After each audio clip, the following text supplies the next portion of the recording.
Hi, I'm Alexa and welcome to Sandals and Steel Toes. Today we're going to go through the garden and give you a tomato update all on the 22 tomato varieties that I'm growing in 2022. So let's go ahead and take a walk through the garden and let me show you all the cool things we got growing.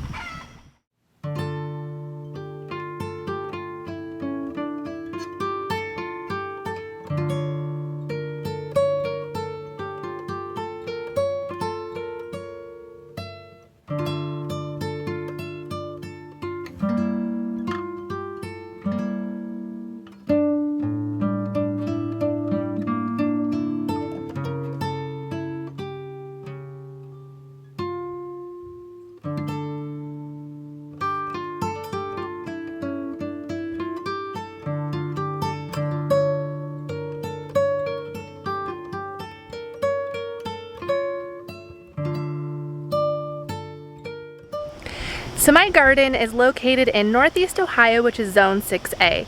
We are very close, about 3 miles away from the Lake Erie shoreline, so our growing seasons get kind of weird because of the lake effect weather patterns that we get. However, it is August 1st and I am really excited to talk about the tomatoes today and how they're doing. We're starting to get close to that point to where we're going to be harvesting them. I typically don't start harvesting my tomatoes until about mid to late August, so things are just starting to get ready to start ripening. I'm going to take you through all of these 22 beautiful varieties that I'm growing. So all my tomatoes got a really good pruning this week, and in each row here I have 6 plants about 1.5 feet spaced apart.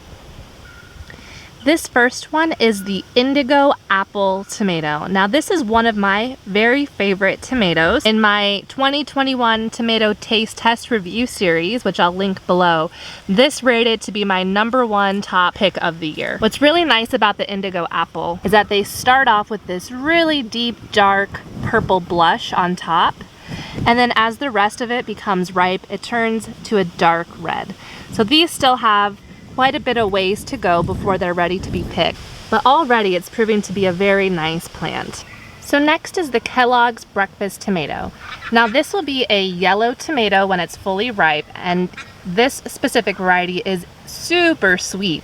If you are looking for a very flavorful, more fruity tomato, I would definitely suggest the Kellogg's breakfast. It is super delicious. It stands true to its name. It would be a great breakfast tomato. Now, I did notice that my Kellogg's breakfast plants have not been very productive this year. This specific plant only has 2 fruits on it at this time, and the one next to it only has 1. Now this is a pretty big tomato, but it is worth it to me to get the most out of the production that I'm getting. If these plants aren't going to produce very many tomatoes, I'm not sure if I'm going to grow it again. On flavor, I love it, but for some reason this year they're just not very productive.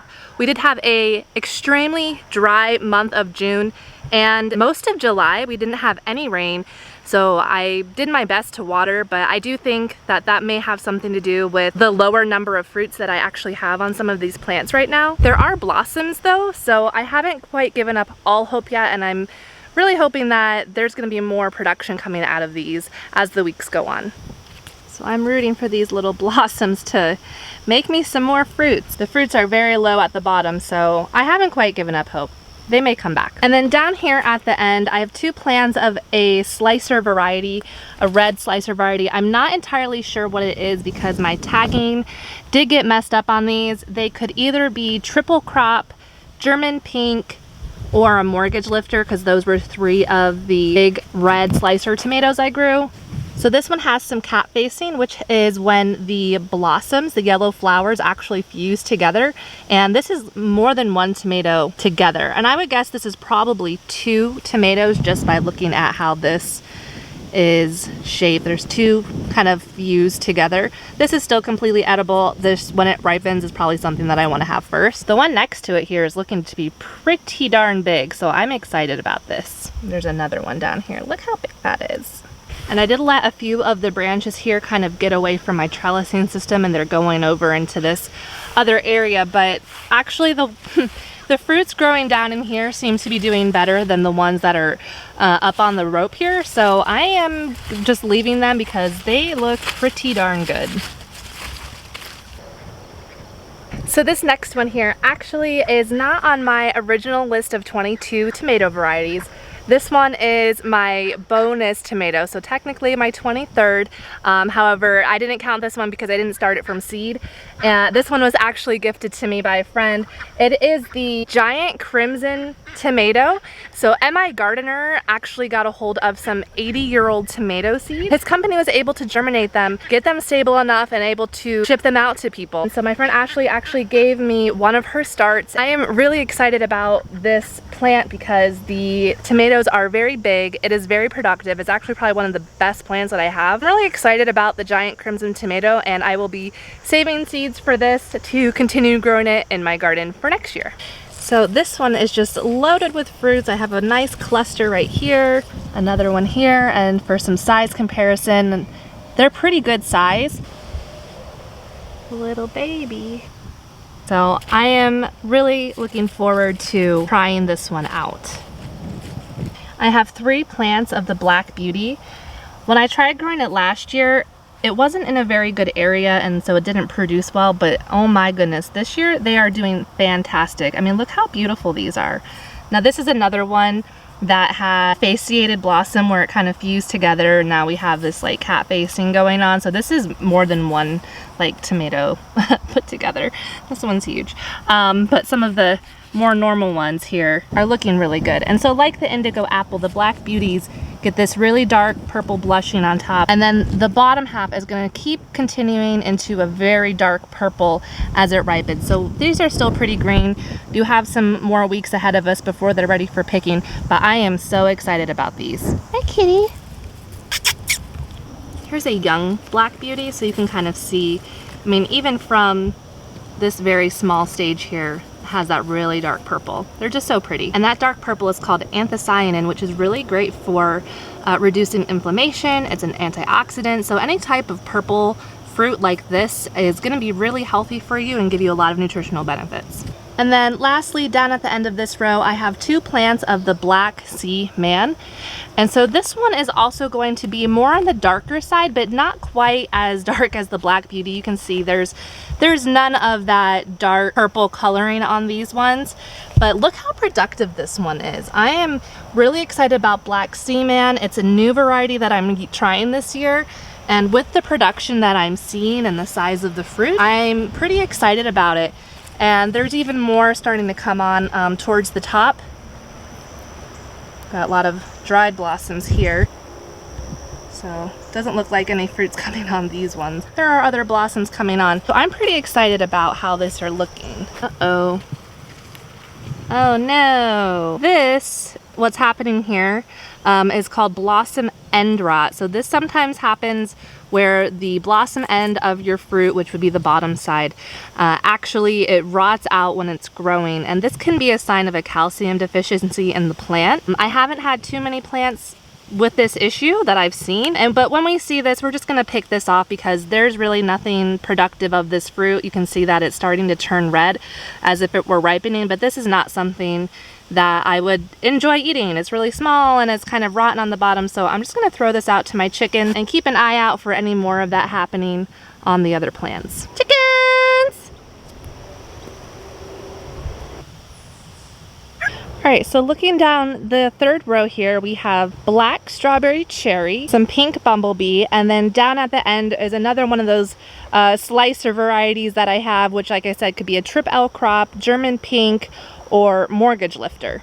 So right here in front is another dark purple tomato. I don't know if you can tell that I have a preference on the types of tomatoes that I have, but if you haven't guessed, I do really like the dark purple tomatoes the best. I just think they have a really unique flavor that is preferable to my palate. I grow a lot of the darker purple kind. And this is the Black Strawberry Cherry. This is a new variety that Baker Creek released this year. So this is a cherry sized tomato that gets these really pretty purple and reddish pink streaks when it's fully ripened. I don't know how it tastes yet, so stay tuned for a future tomato taste test review video to talk all about the black cherry. It is growing well. You can see it's just making its way up the string trellis here, and there are lots of babies coming on towards the top. So I think that this is going to be a nice productive plant. I would say maybe in a week or so we'll have some nice big ripe ones to try down here. So the next two I have are pink Bumblebee cherry tomatoes. Now these were my favorite cherry tomato that I tried out last year that you can check out in my part 1 of my taste test review series is all about cherry tomatoes because, you know, that's usually what ripens first. Now this year, all my cherry tomatoes seem a little bit more behind than normal, but the pink Bumblebee is a really big cherry tomato. I am in love with the size of it and the flavor was fantastic. So these will be a nice pinkish red color, very big, very sweet, an all around really nice cherry tomato to try out. So down my 4th row here, I have the Isis Candy Cherry. And the Isis Candy Cherry has been growing really nicely. I mean, it has a really nice cluster here of tomatoes. Hopefully they'll be ripe soon, but when they are ripe, they're gonna be a bright orange color. This is one of the newer ones I'm trying. And from the packaging description, it was that they were very sweet, kids love them, and they taste like candy. So I definitely wanted to try these. And also my dog name is Isis, so it kind of worked out, able to find a tomato named after her.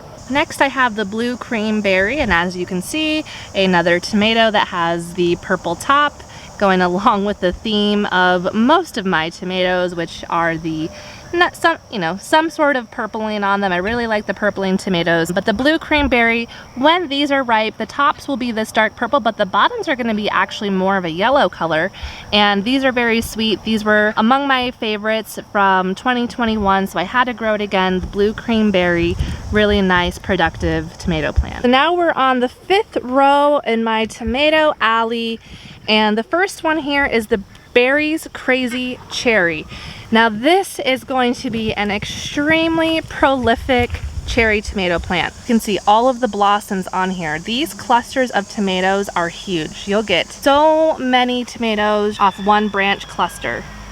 It's no joke that the Berries Crazy Cherry are actually crazy because of how much fruit you can get off this plant. I mean, look at this.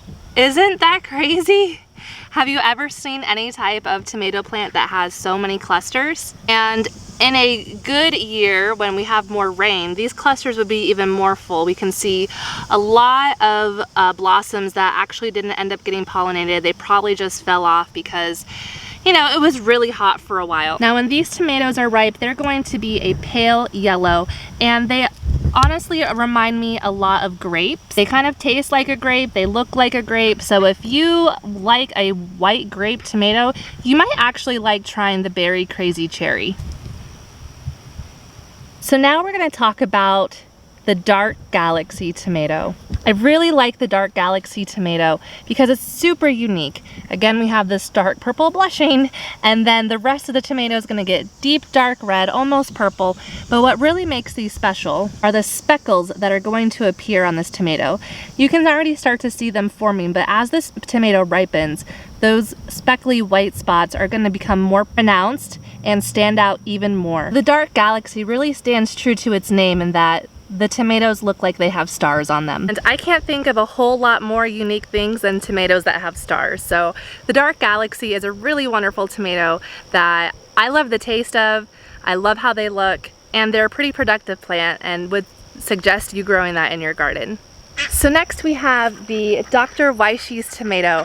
And this is another yellow tomato variety that, oh, my ducks are coming to say hello. Hi ducks! But this is another really nice yellow tomato variety that's very sweet. It's more on the fruity side, so if you're kind of adverse to the way a tomato tastes, I would recommend trying a yellow tomato. They are not as strong in flavor, and usually they're more fruity, less acidity, but the Dr. Wyches is a really nice one. For production, Dr. Wyches is doing much better than the Kellogg's Breakfast, which is the other yellow tomato that I'm growing, so I'm pretty happy with this plant. This one here has several fruits growing on it in different clusters, so I'm feeling like I'm gonna get a pretty good yield from this one. This one's gonna be really big. So we are on to row 6, which is my last row here in my tomato alley, and the first one here is the Green Giant. Well, this is no good. So the green giant will be completely green when it's ripe, and how you know that it's ripe is it will be kind of squishy and soft. So this is one you just kind of have to watch out for. I do have some more like cat-faced fruits here.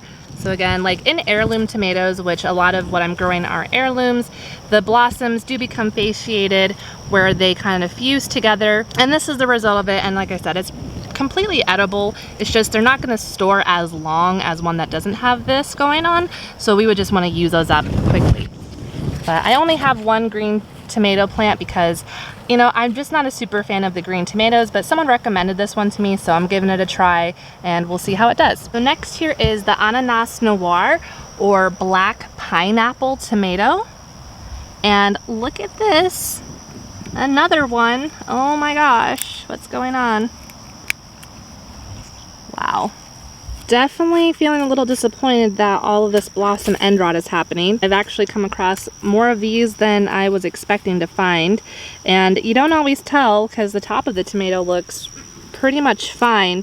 And then you turn it over and it looks like that. Definitely a disappointment to see. I mean, I still have plenty of good fruit, but this is gonna have to be something I address. But anyways, the Ananas Noire, I mean, this was recommended by a viewer after watching my tomato taste test series. I'm really excited. Look how big this one is.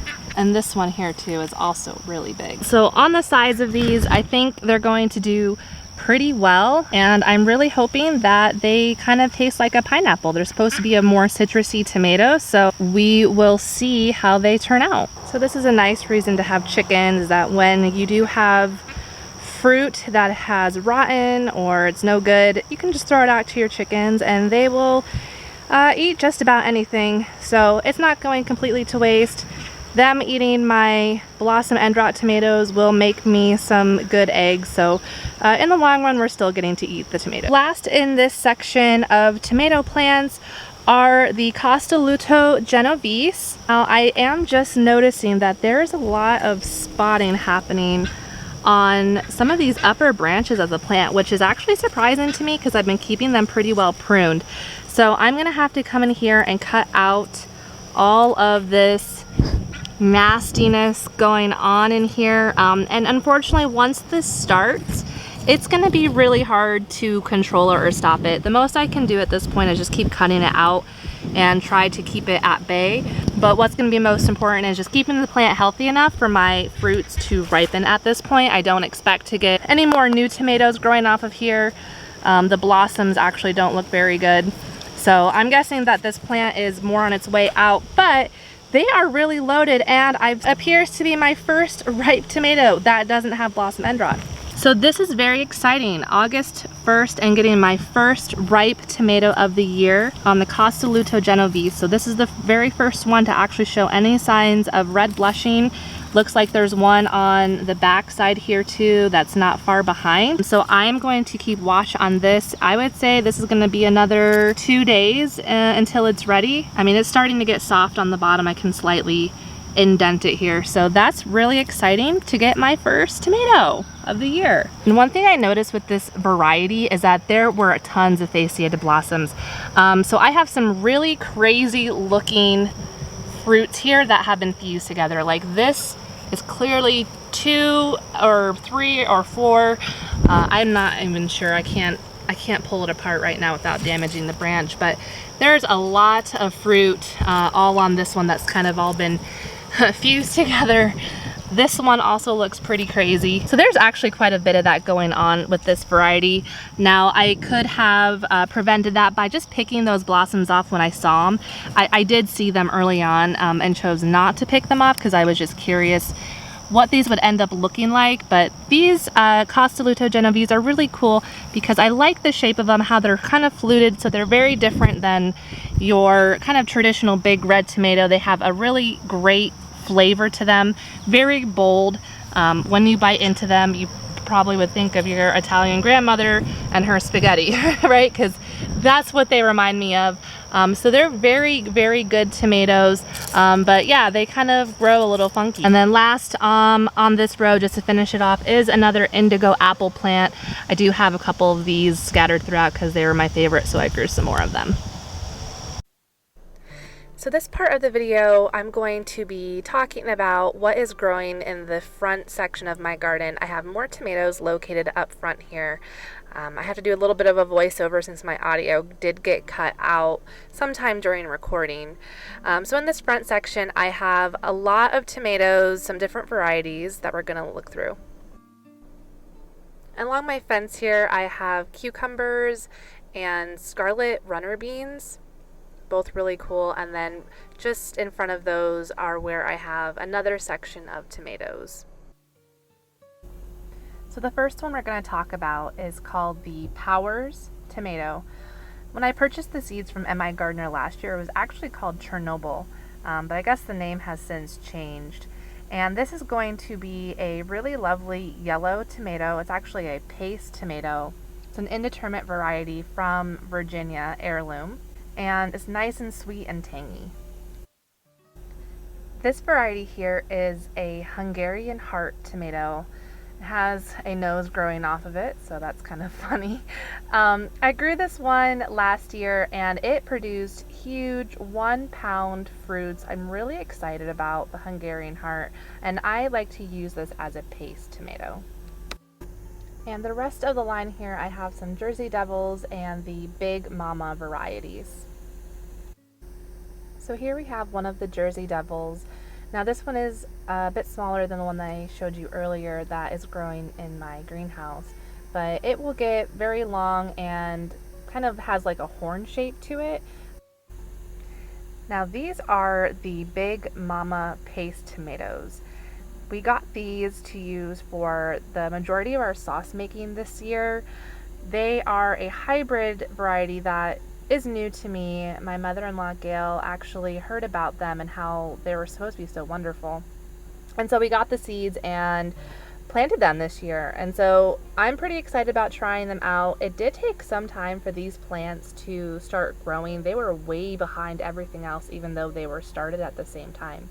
But now they're really taking off. They've got tons of beautiful fruit on them, really big in size, lots of flowers still blooming on here, so even more fruits to come. So I'm pretty excited about the Big Mamas and to see how they actually taste. So those are all of the tomatoes growing in the outside garden, and now we're going to talk about what is growing inside my greenhouse. And I'm very excited about how everything is looking in here. This is where we kept our chickens over winter, so they dropped their manure, all of their straw and mulch bedding were in here. So it's been a learning experience how to grow in this environment, since I've never grown in a greenhouse before. But I am just amazed by the size of these plants. I mean, not only is the heat and humidity really being focused in here, but it has also been very well fertilized by my chickens. And these are the biggest tomato plants that I have ever grown. I've had good success with tomatoes growing in general, but they have never been as big as it is. And these plants are just about touching the ceiling. This pipe here is probably about at least 6 feet high. And the whole structure, I would say, is around 8 feet high. So it's just quite amazing how well these are doing. And so these tomatoes here are the Trip L crop, and they have been fantastic. One of my favorites from last year, and I've trying them out here in a greenhouse environment, and the fruits are huge all over the plant, completely covered. I am super excited to see these start to ripen. I have had a little bit of issue with tomato hornworms, but I've only found a couple, so luckily they're not too bad. So some big beautiful fruits on here, and to my super excitement, I found my very first ripe tomato. The one that I shared earlier, the Costoluto Genovese, that wasn't ready for picking, but this one here, ready for picking, and we're gonna pick it together. We're gonna pick this tomato. Very excited. Nothing like picking your very first tomato of the season, and just look how beautiful it is. It's nearly perfect. A little bit of splitting, but not too bad. So it is always exciting getting the first ripe tomato of the year. You wait so long for this. I started my seeds for my tomatoes all the way back in March. I believe it was March 21st. I planted these out in this greenhouse on May 22nd, and today is August 1st. So let's see, March, April, a little over 4 months to go from seed to fruit, and I'm excited for this.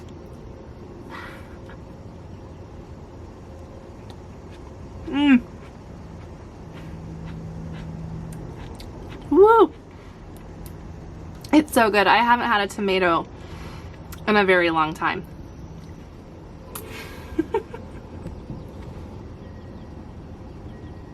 I think I'll save the rest of this one and take it in the house and have it with some salt. That sounds really good. You know you've missed tomatoes when you just find one and eat it like an apple. Okay, so let's talk about what else is growing in this greenhouse for tomatoes. I have the big mama plant in here and the mortgage lifter on this side. So this one here and this one here are the big mamas. They're doing well, very productive. There's a good cluster of fruit on here. And these are further along than in the front row. See how big these are getting. And then here we have the mortgage lifters. These plants are also doing really good. They're up past the support beam. We've got blossoms even up at the top, and some really nice looking fruits growing in here. And then on the other side of the greenhouse here, we have more of the Costoluto Genovese, the Jersey Devil, and the German Pink. These Costolutos are also doing pretty good. They're not as crazy as some of the ones out in my tomato alley. You can get way back in here and see some nice clusters growing in there. Very strong, healthy looking plant. It's a good example of the Jersey Devil. So they get this little horn tail at the end of them, so they kind of look sort of like a pepper. And this is a German Pink. Now this is a very big fruit. This is gonna be a big tomato, nice pink color. They taste really good. If just you're looking for a very classic red tomato, the German Pink is it. Now this plant, I only see 2 fruits on them actually, so must not be having as much good production with this variety in the greenhouse. So that's something to think about for the future. And those are all the tomatoes that are growing this year in my 2022 garden. I'm really excited about it. Last year I grew 40 varieties, and while it was great to try so many kinds, at times it was a little disappointing because I only had like 1 or 2 of each plant. So this year that I only have 22 varieties, I have cut that almost in half. I am able to grow more plants. There will be more tomato content very soon. Once all of the tomatoes start ripening, I will be sure to take you along and show you how beautiful those all look. And I do plan on doing another tomato taste test review this fall.